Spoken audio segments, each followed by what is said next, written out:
All right, ladies and gentlemen, welcome back to the Benny and Jakey show. Today, I'm bringing you something a little bit different. We are starting out in the Bird, but we have a new car to bring to the channel. I was recently able to go and acquire this 1987 or 88.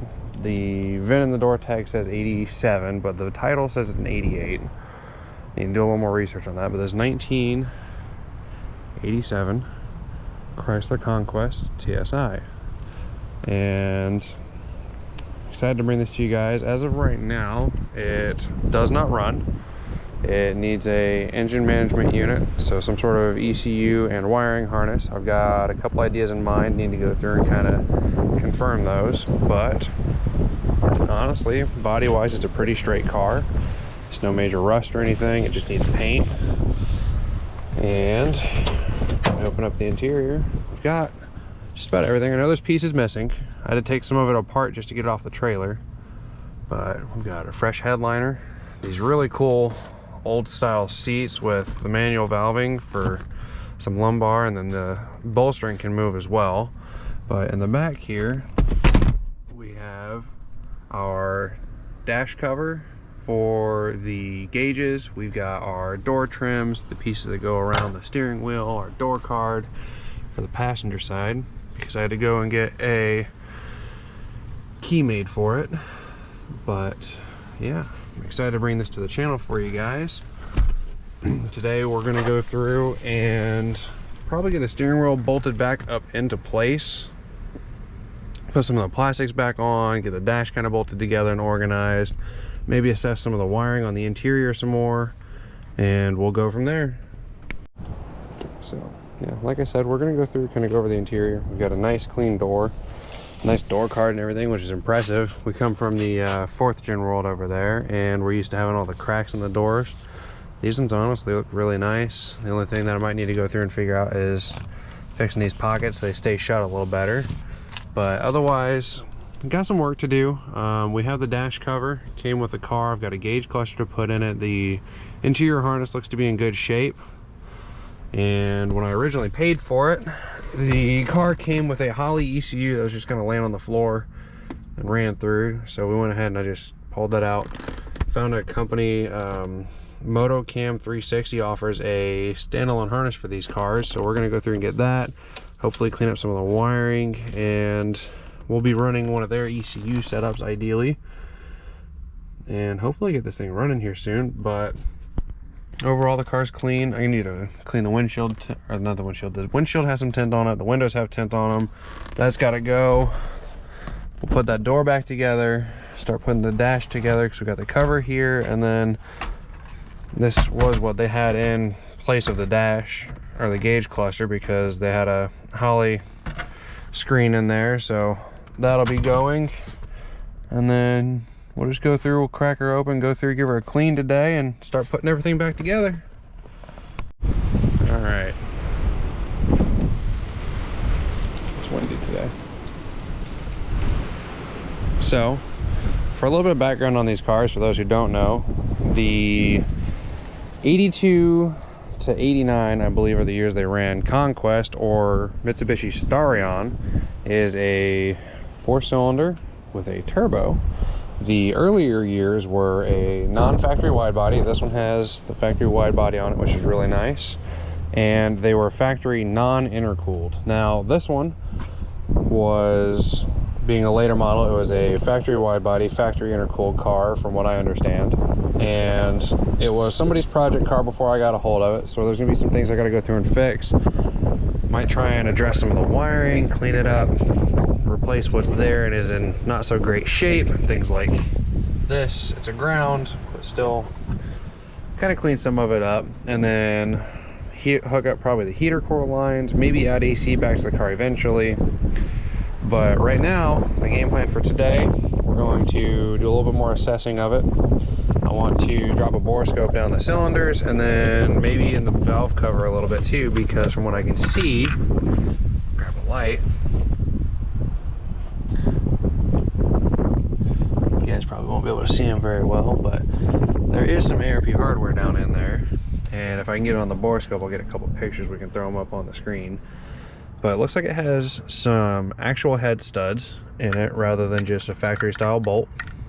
And the other thing is it's supposedly a fully built motor with a rotating assembly in it. So we'll go ahead and we'll get the plugs pulled out and drop a borescope in there here in a little bit. We've got a precision turbo, HKS blow-off valve, a no-name intercooler as far as I can tell. It does have a nice intercooler on it. And we've got an ECI multi MPI setup, manifold port injection, because factory these cars have a throttle body injection. From what I understand, what I've heard is this is an Australian style manifold, or it's a manifold from Australia, and they modify them to work on the rear-wheel drive cars. I don't know if it's this plate, but they weld a plate on the back somewhere to close them up and use them on rear-wheel drive cars. So the previous owner of this got a hold of that somehow, so we've already got an upgrade there, running manifold port injection rather than throttle body injection. Kind of gives us a little bit more overhead to maybe make some more power out of this thing. And we're still running, as of now, we still have a distributor on it. Some people call these dizzies, but that's the current setup for now, is a dizzy. I'll need to get a coil for it if I'm going to keep that setup. Otherwise, we've got a catch can, and we have some sort of crank trigger wheel down here. It had that Holley ECU on there before. I don't recognize this from the bit of research I was doing for these cars, so it may not be a part that's made for it. It may be custom, and we'll have to kind of figure that out and run with it from there. But yeah, I'm gonna get on the interior. I might set you guys down, kind of get a little bit of footage as I go through and clean up and organize, put things together, and we'll see how things start to pan out today. All right, so I'm gonna share some information with you guys about these cars. When I bought this car, it didn't have the matching key to it.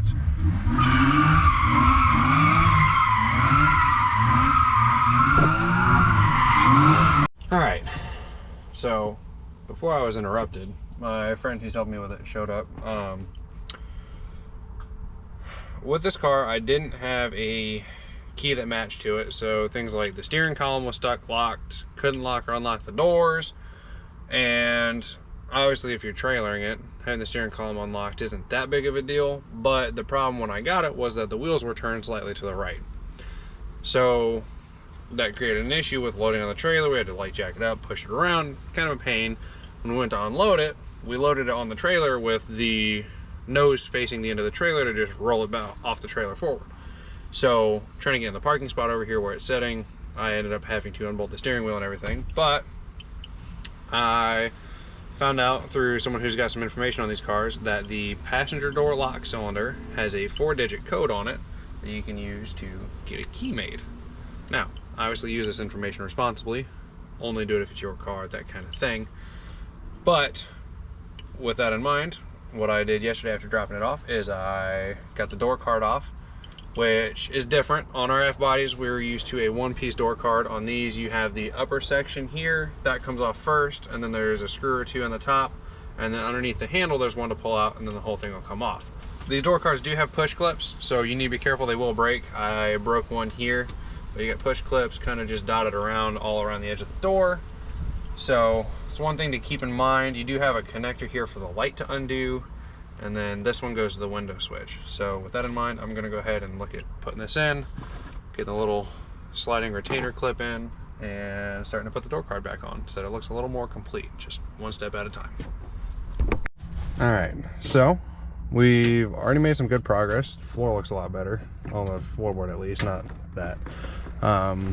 Passenger door card is in, the lock cylinder's in, handles, everything's all installed, plugged back in. We're working on the back. This is my friend Garrett, he's been helping out. But we're working on the back. We found the spare tire back there, which was over there. It looks like they're the original, and obviously we're gonna pull that out. Heard a couple horror stories with the F-bodies of spare tires exploding. Don't want to deal with that, not in this car, not in my Bird. So we're just gonna go ahead and remove that for now, and it's weight reduction. We got a race car, we don't need that where we're going.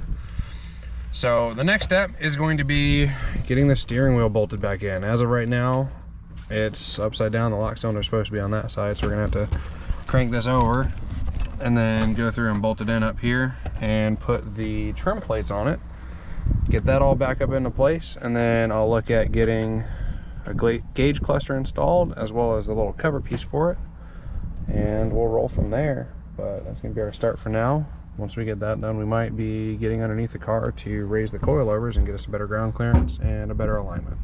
So we'll see you around. All right, so we're about done on the interior for now. We've got the column mounted, the trim on the lower side of it, some of the wiring tucked up. We've done a little bit of identifying as best we can, figuring out where stuff goes. Seats are clean. Door card's in, obviously, as we stated earlier. Trunk's been cleaned out a bit.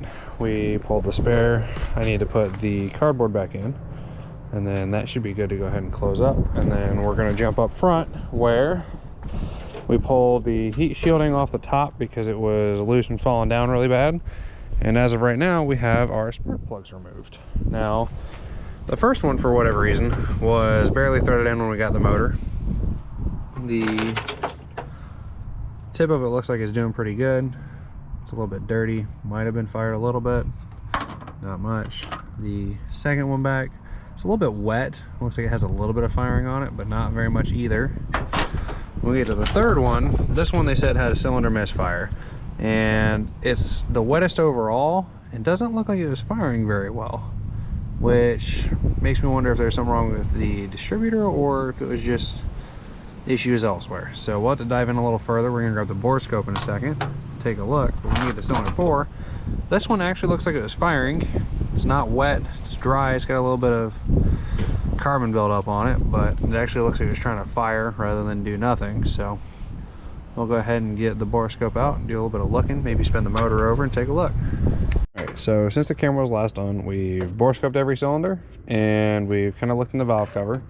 So a couple things to note. I need to do research on it, but it looks like the valves are an adjustable style, almost like an old school flat tap at small block or something, where you have to go through and adjust your valves, go through lash. I might have to kind of check on that, see how that is.